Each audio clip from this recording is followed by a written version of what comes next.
bëj inspektimin, edhe të takohem me presidentin Ilir Meta, cilin unë kisha dëshirë ta sqaroja për ca gjëra, por përfundoi që më sqaroi ai mua, ishte më i qartë se sa ne që jemi këtu jashtë. Dua të them që niveli komunist është i pa ndryshueshëm pavarësisht se sa vite shkalojnë. Ata mundohen me lojra nga më të ndryshmet për ta vështirësuar kushtet e presidentit Meta. Mund t'ju them për shembull që vetmja qeli në të gjithë burgun, ku nuk punon sinjali për të thirrur oficerin e policisë për një arsye që mund të ketë i burgosuri, e vetmja qeli ku nuk funksionon dhe nuk punon sinjali është qelia e Ilir Metës. Vetëm kaq mjafton për t'u treguar se deri në sa imtësi këta merren me këto çështje. Por Ilir Meta për këtë ishte shumë i qartë, i përballon të gjitha dhe atë kafazin që kërkojnë ta mbajnë me zor gjatë gjyqit. Atë çfarë kërkon Ilir Meta është ajo që është më minimalja për në çdo vend botës që ai të ketë mundësinë e komunikimit me deputetët e tij si kryetar partie, si ish president, si ish kryeminist, si ish kryetar i kuvendit, të ketë komunikimin me deputetët e tij. Sot ai edhe me kryetarin e grupit parlamentar të Partisë Lirisë, Tedi Blushi, duhet i bëjë nëpërmjet dikujt tjetër, sepse nuk e lejojnë që të flasi në mënyrë direkte.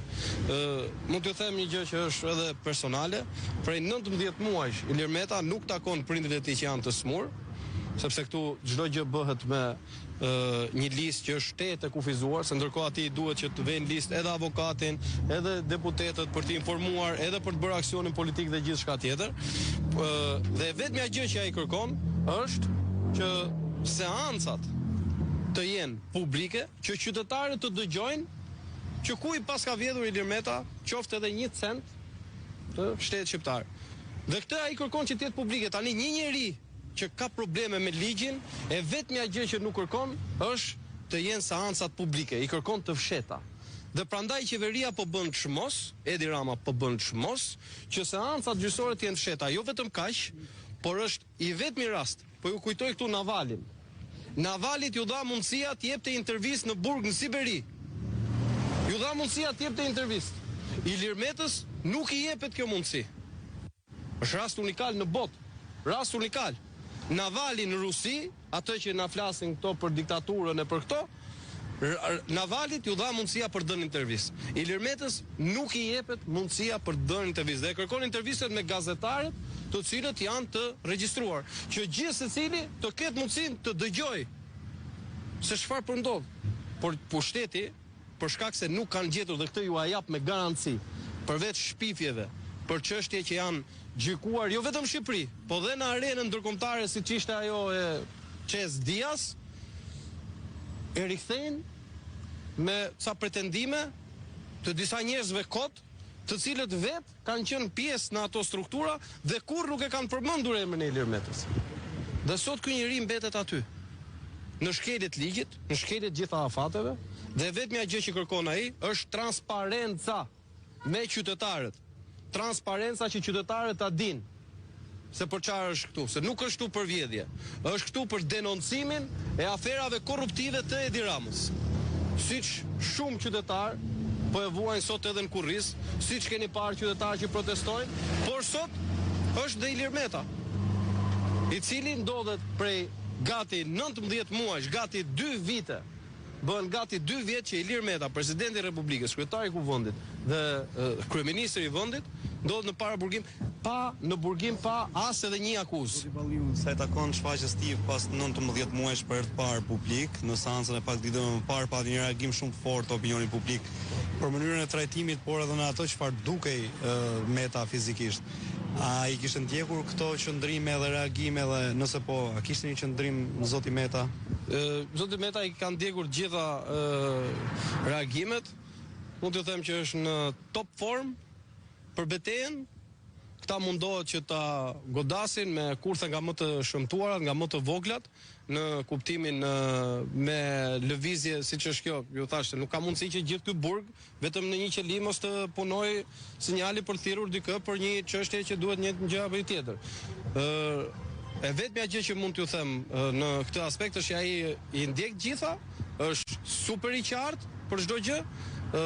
Patjetër që çdo gjë që ndërmerr qeveria e bën prej frikës se nuk kanë gjetur absolutisht asgjë. Prokuroria, Arben Kraja, prokurori diktaturës, bashkë me këtë Dumani nuk kanë gjetur absolutisht asgjë dhe për këtë arsye nuk duan që të bëhen seancat publike. Se nëse do t'i dëgjoni, nëse do merresh në intervistë, ty tregonte urdhroja ku janë këto, për këto akuza jam unë, ma thoni ju ku është shkelja ligjore, atëherë ju do ta shikoni vetë. Mos besoni fjalët e mia. Hajde të dëgjojmë gjyqin. A kërkojnë gjyq? A kërkonin gjykat? Hajde ta dëgjojmë. Një njeri që ka bërë krim i fshihet kamerave, nuk del para kamerave. Për shembull Ergys Agasi, ku është?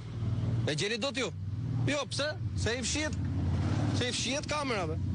Gjirmeta po thotë sillni gjithë kamerat, sillni gjithë popullin. Le të bëhet në të sheshi Skënderbeu, po doni ju. Gjyqi dhe të vitë gjithë ta dëgjojnë aty.